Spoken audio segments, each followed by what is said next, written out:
හොඳයි. ආයිබෝවන් කියලා පිළිගන්නවා අදත් ඔයගොල්ලෝ YouTube channel එකට.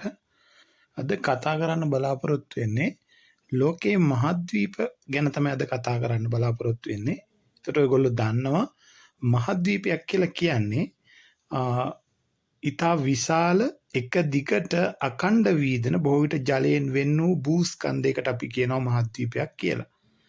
ඒකට ලෝකයේ ප්‍රධාන මහද්වීප 7ක් ඔයගොල්ලෝ දන්නවා. ඒ මහද්වීප අත අපි පිළිවෙලින් හඳුනා ගනිමු කොහොමද කරන්න කියලා. මෙන්න ඔයගොල්ලන්ට පළවෙනි මහද්වීපය ලෝකේ විශාලම මහද්වීපය විදිහට සැලකෙන ආසියා මහද්වීපය ඔයගොල්ලන්ට අපිට හඳුනා ගන්න පුළුවන්.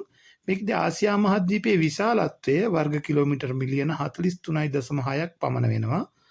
එහෙනම් ඔයගොල්ලෝ අපි දැනගන්න ඕනේ මේ ලෝකයේ තුල තියෙන විශාලම මහද්වීපය වෙන්නේ ආසියා මහද්වීපය. හරි. ඊළඟට අපි ආසියා මහද්වීපයේ ලෝකයේ විශාලම මහද්වීපය වෙනකොට විශාලත්වයෙන් දෙවැනි මහද්වීපය විදිහට අපි සලකන්නේ අප්‍රිකානු මහද්වීපය. අප්‍රිකානු මහද්වීපයේ විශාලත්වය වර්ග කිලෝමීටර් මිලියන 30.3ක් පමණ වෙනවා. එහෙනම් ලෝකයේ තුල තියෙන විශාලම මහද්වීපය ආසියා මහද්වීපය. එහෙනම් දෙවැනියට විශාලම මහද්වීපය වෙන්නේ වර්ග කිලෝමීටර් මිලියන 30.3ක් පමණ විශාල වෙන අප්‍රිකානු මහද්වීපය.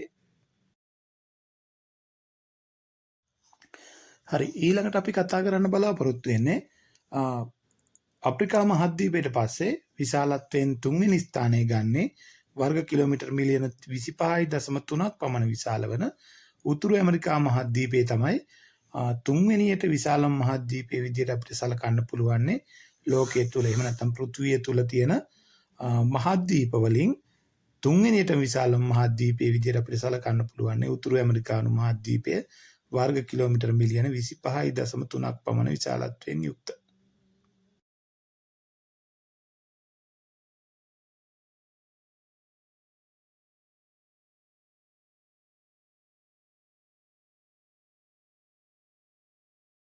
හරි. ඊළඟ මහද්වීපය දකුණු ඇමරිකා මහද්වීපය.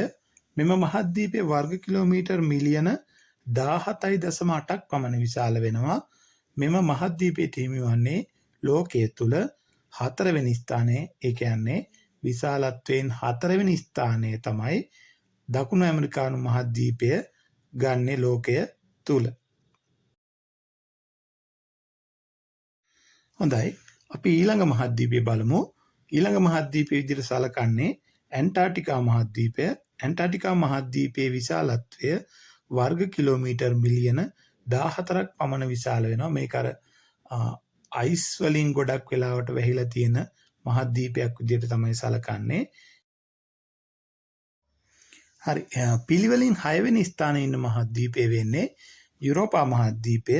මෙම මහද්වීපයේ වර්ග කිලෝමීටර් මිලියන 10.5ක් පමණ විශාලයි. මෙම මහද්වීපයත් ආසියා මහද්වීපයත් එකට අරගෙන යුරේසියාව කියලා හඳුන්වනවා. ඒක ඔයගොල්ලෝ පාඩම් වලදී හම්බ වෙලා ඇති. එහෙනම් යුරෝපා මහද්වීපය කියලා කියන්නේ 6 වෙනි ස්ථානයේ ඉන්න මහද්වීපය.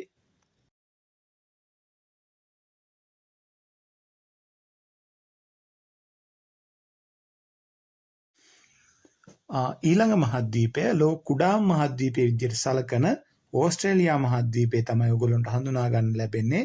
මේ විශාලත්වයේ වර්ග කිලෝමීටර් මිලියන 8.9ක් පමණ වෙනවා.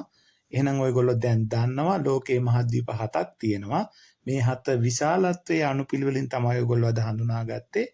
එහෙනම් ගොඩක් ස්තුතියි රැඳිලා හිටියට. තවත් මේ වගේ වීඩියෝ එකකින් මුණ ගැහෙනකම් හැමෝටම සුබ දවසක් වෙන්න කියලා ප්‍රාර්ථනා කරනවා. බොහොමත්ම ස්තුතියි.